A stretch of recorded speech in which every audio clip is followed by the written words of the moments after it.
Tháo đánh phá được lã bố ở định đào. Bố thu nhặt tàn quân ở bờ bè, cùng các tướng định quay trở lại đánh nhau với Tào Tháo. Trần Cung can rằng: này Tào Bình thế lớn, mình chưa tranh giành được với hắn, hay nên tìm xứ nào yên thân, về sau sẽ tính cũng không muộn. Bố hỏi: ta lại muốn sang với Viên Thiệu, nên không?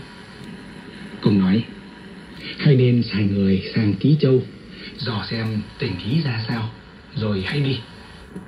Bố nghe lời.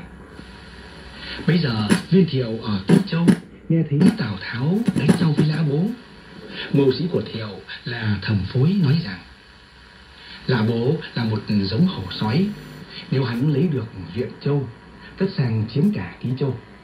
Bất nhược ta giúp Tào Tháo đánh Lã Bố, về sau khỏi lo. Thiệu sai Nhan Lương đem 5 vạn quân sang giúp Tào Tháo. Quân Do Thám nghe được tin, về báo với Lã Bố. Cùng nói: tôi nghe ông Lưu Bị mới lĩnh đất Từ Châu, ta nên sang nhờ ông ấy. Bố nghe lời cung sang Từ Châu. Học công nghệ thực phẩm, luật kinh tế, xã hội học.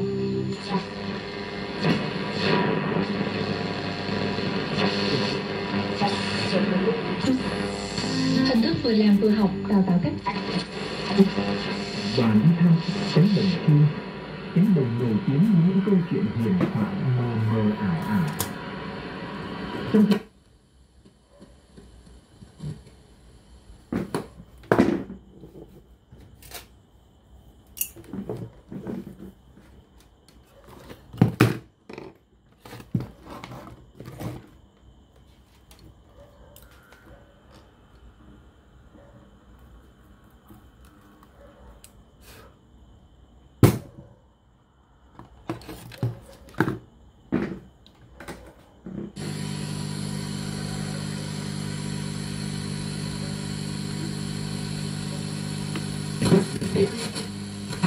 phương tiện thực hiện hoạt động hỗ trợ.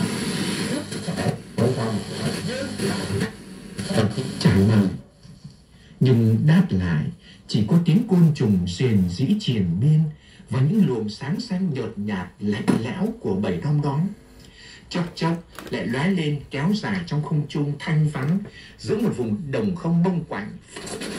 Có 15 thư cảm ơn và 20 giấy chứng nhận để trao tặng.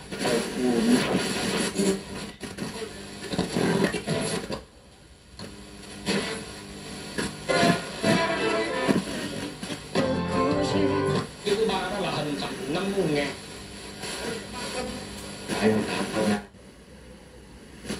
Tìm cái đơn vị tìm kiếm tại trường siêu khoa.